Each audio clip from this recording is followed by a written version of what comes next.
Thank you, thank you. Wow, yes. I started to work for peace when I was 15.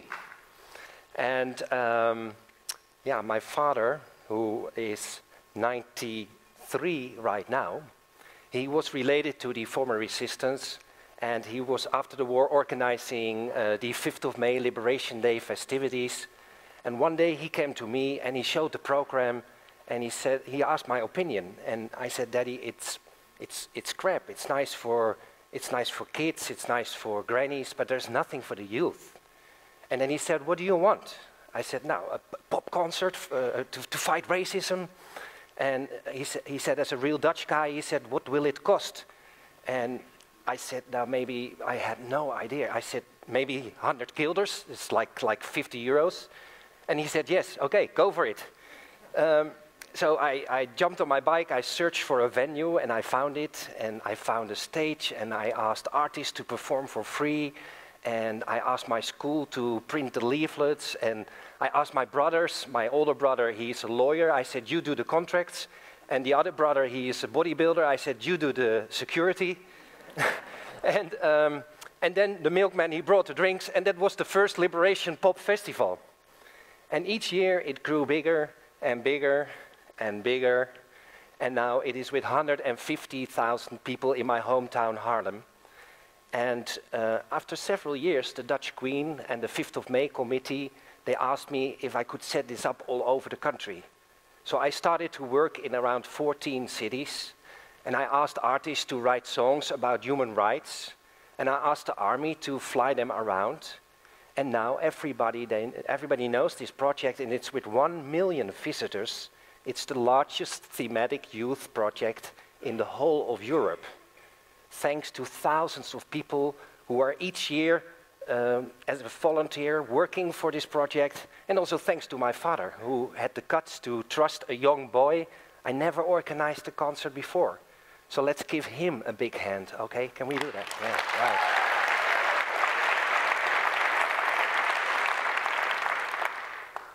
Ten years ago, together with another guy, I started Dance for Life to break the silence and taboos about HIV and AIDS. By then, young people were merely seen as potential victims or the troublemakers. But you know, the troublemaker really that's the older generation. It's the Pope, it's the bishops, it's the imam, it's your conservative father or the school who, you know, they don't give the young people the information and the rights and the condoms they need to protect themselves. So we started to demand this. And now each year on the Saturday before World AIDS Day, we dance in white clothes. We see we're connected, we see each other on screens. And this is a reward for everybody for being active within school programs, and a reward for raising money to fight AIDS. And now, in the last 10 years, we raised millions of euros to fight AIDS, and we mobilized around 400,000 agents of change. Like these girls in Zambia, they raised their hands to push for social change. You know, but it's not really funny to do this in whatever country or culture. History proves this. We know the stories of Nelson Mandela and Mahatma Gandhi and Martin Luther King, or David Livingstone, who was the first to raise questions about slavery, or for instance Rosa Parks, who was 60 years ago in Alabama the first who said, you know, I'm not moving to the back of the bus because I'm black. I'm just not doing that. And now, you know, all these people now, they have Nobel Prizes, but mind you, when they raised their questions, when they pushed for social change, they were hated by millions of people. And they were cursed, they were blamed, they were jailed. 2 of them were even killed. But they managed to incite tremendous social change. And they managed to really change the life of millions of people. So keep this in mind. This was one of the reasons why 4 years ago, together with my companion in Egypt, Mohammed Helmi, we started Masterpiece, because we thought we need to find more of these young, powerful leaders, because after a year or 10 or 15, it will bring huge change. And we will ask them especially to work for peace, because we think this is the most challenging topic right now. And let me tell you very good news. We found them. We're now busy for 4 years, and we're already active with Masterpiece in 45 countries, and not the easy countries. Here you see young masterpieces working in, for instance, Afghanistan and Iraq and Pakistan, or in the upper right, you see Charles, who is working in Sierra Leone. He is sometimes just literally jumping in between two fighting tribes to negotiate, to talk with the mothers and the chiefs, and the next day sign a peace treaty. These people, they are the new Nelson Mandelas and Rosa Parks. So let's give them a big hand too, you know, they exist.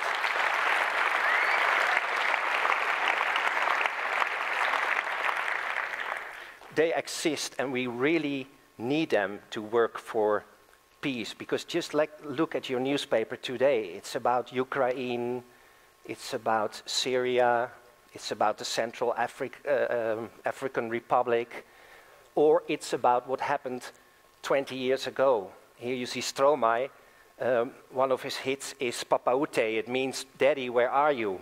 And he wrote this because today, exactly 20 years ago, he lost his father during the genocide in Rwanda.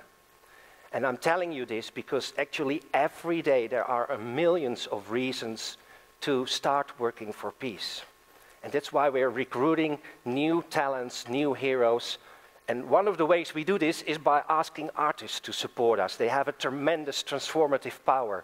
They can come into the hearts of many and involve the media. And not only here in the West, but in each and every country, and especially in the conflict areas. Here you see Innocent Balume. He's only 16 years old. He has millions of fans. And he works in Congo. It's one of the countries where we are active. And he is, you know, using his popularity to make Masterpiece grow and get the attention. And that's one of the ways we work. And he's using the slogan, one of our slogans is music above fighting. And now I'd like to show you a film that's also with this theme, music above fighting.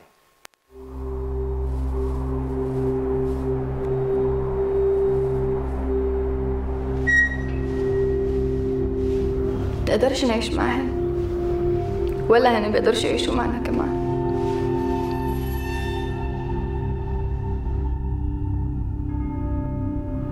It's a terrible, horrible, ugly thing. Your friends and your neighbours dying. In the name of what?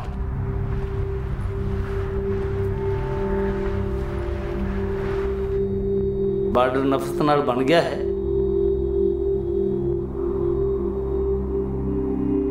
ਪਰ ਅਸੀਂ ਆਪਣੇ ਪਰਿਵਾਰ ਨੂੰ ਕਿਵੇਂ ਨਫ਼ਰਤ ਕਰ ਸਕਦੇ ਹਾਂ?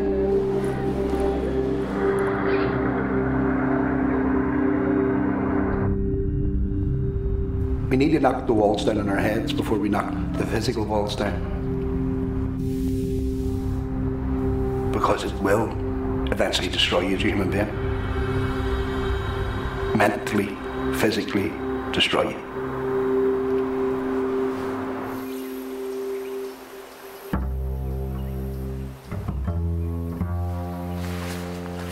ਮੈਨੂੰ ਯਕੀਨ ਹੈ ਕਿ ਮੈਂ ਸੰਗੀਤ ਦੇ ਰਾਹੀਂ ਇਹ ਸਰਹੱਦ ਪਾਰ ਕਰਾਂਗਾ ਜਾਂ ਆਪਣੇ ਮਰਨ ਤੋਂ ਬਾਅਦ।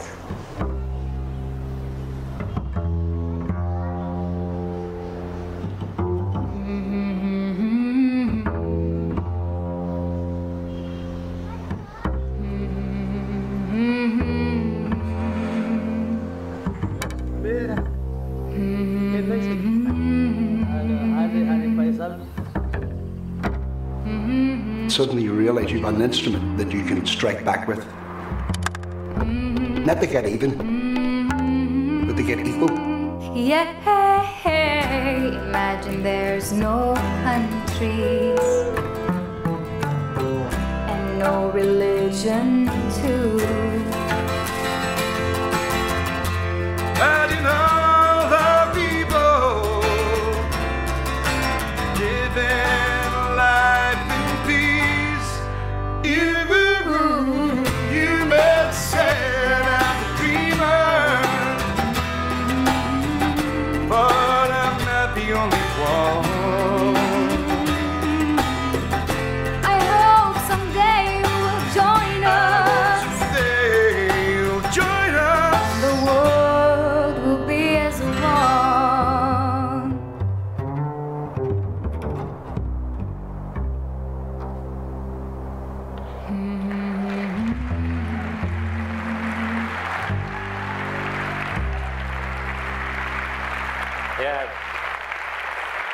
It's beautiful. Thank you very much. Thank you very much. And you know what happened 3 months ago?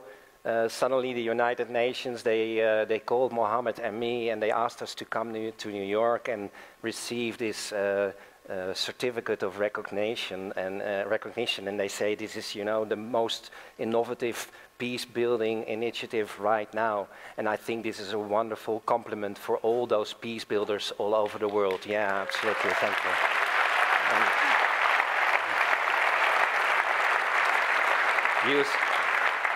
Using music and art and dialogue and media, we call this the soft power. It might be stronger than any bomb on the long run.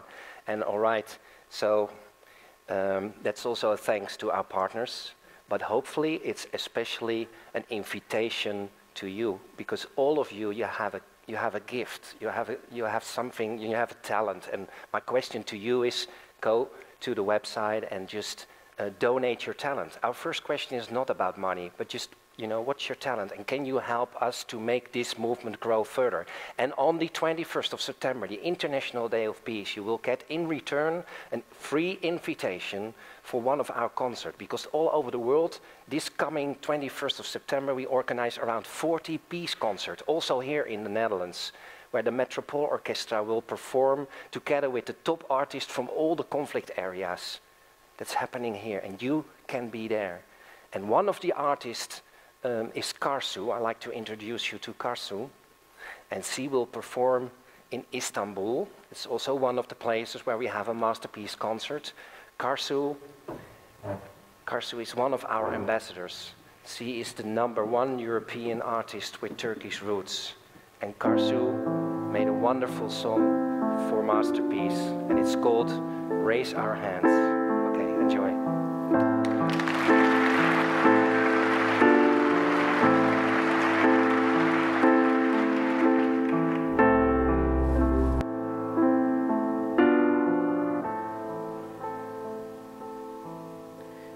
Wait, don't walk away. Stand still right where you are. Stop and take a look at those eyes for a while. Everybody sees something else. I just see fear. I've never felt. I wonder what you see in those eyes. A soul that's trying to survive.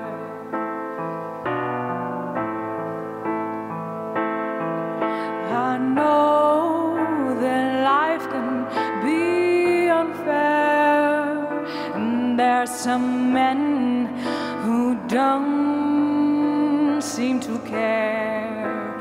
Their priority is cash and one-man power, and they don't blink when someone dies every hour.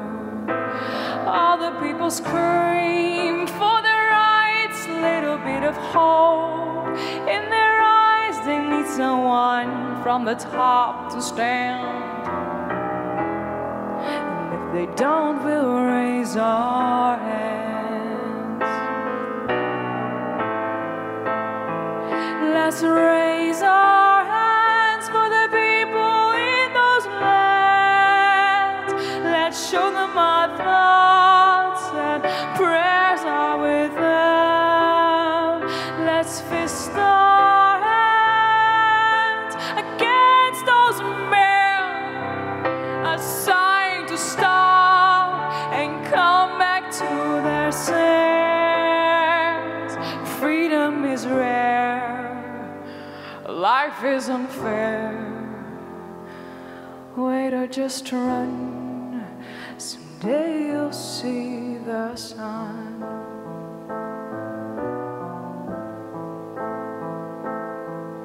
They can't take your dignity away. There will be lost for the next 1,000 days. Emotions can simply fade away, and your life is a starting losing game. All the people scream for their rights, a little bit of hope in their eyes. They need someone from the top to stand. And if they don't, we'll raise our hands.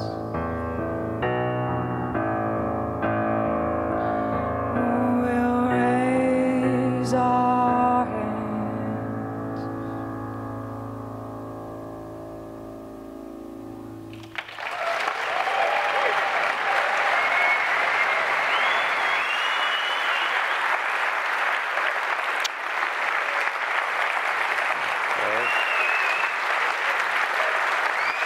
Ladies and gentlemen, Ilco van der Linde en Karsu. Okay.